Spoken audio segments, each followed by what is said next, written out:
Now, if you recall, that was that pork tenderloin we cooked earlier this morning. I now took that and I rethermalized it, and I brought it back up to 160 degrees internal temperature. And again, you can see the moisture in there, how beautiful and white it is. Okay? It's just really, really beautiful.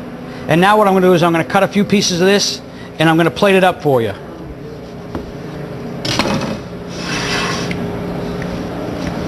And you can just see how beautiful and moist that pork tenderloin is. I got some nice sauteed apples, which I had this morning, chilled them, and now I just brought them back up and put some maple syrup on them. The steamed carrots that we did earlier today, I just sauteed those. You could steam them, you can do it however you like. I like a little bit of butter. And of course we got those roast potatoes that I showed you with the chicken, but because I have them all cooked ahead, I can make a large quantity. And I can just, when I need them, I can just heat them up in batches or individually depending on how I need to do them. But because I chill the potatoes so quickly, if I took those potatoes out and I sat them at room temperature, the moisture would come out of the potato and make the potato soggy, and I wouldn't be able to duplicate that crispness. But because I'm able to put them right into the blast chiller, I can chill them down and maximize all that moisture, and then I can just bring them back and get them all nice and crisp when I need them. So I can make potatoes for the week, I can make them for a few days, or however I want to do it.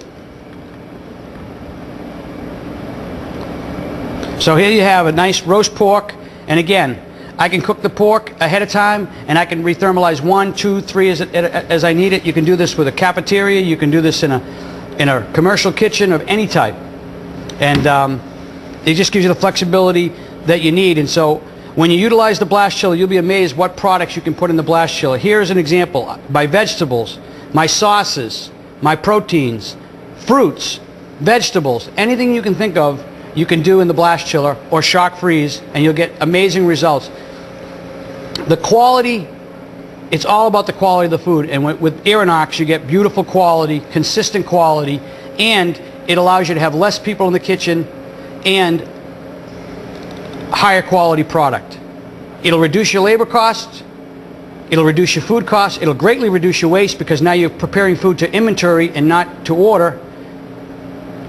It'll reduce your cost of trash removal, etc., etc. The benefits are numerous.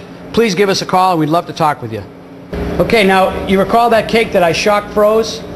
I took that cake directly from the oven and I put it into the shock freezer and I froze it. And then I wrapped it up and I stored it at 0 degrees.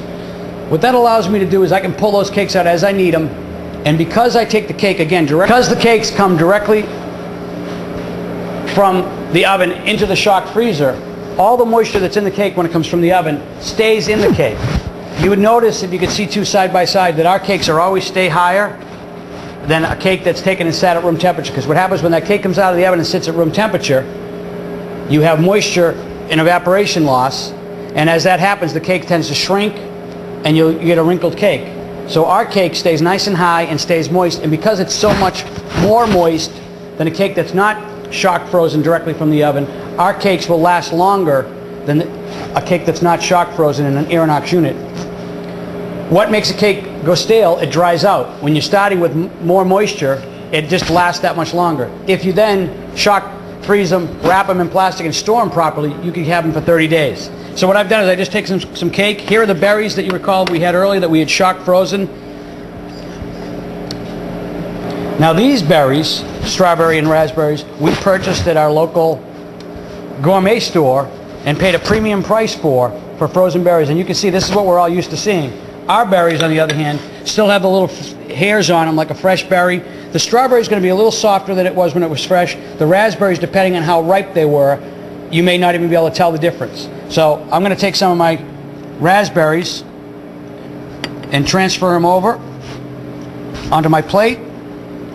I'm going to take some gelato that we can also tell you the little secret how you can make low volume gelato in your Irinox unit. And then I'm just going to sprinkle a little bit of powdered sugar on there, and there you have a dessert that you could buy these berries when they're in season. In New England it's in July, and you can shock freeze them, and then when the prices go crazy and all your competitors are paying ridiculous amount of price, you can sell them and still get that premium price, but you've paid $2 a pint instead of $4, $6 a pint. So this is just something that's very simple to do, and it's beautiful, and the quality is amazing. You have to see it to believe it.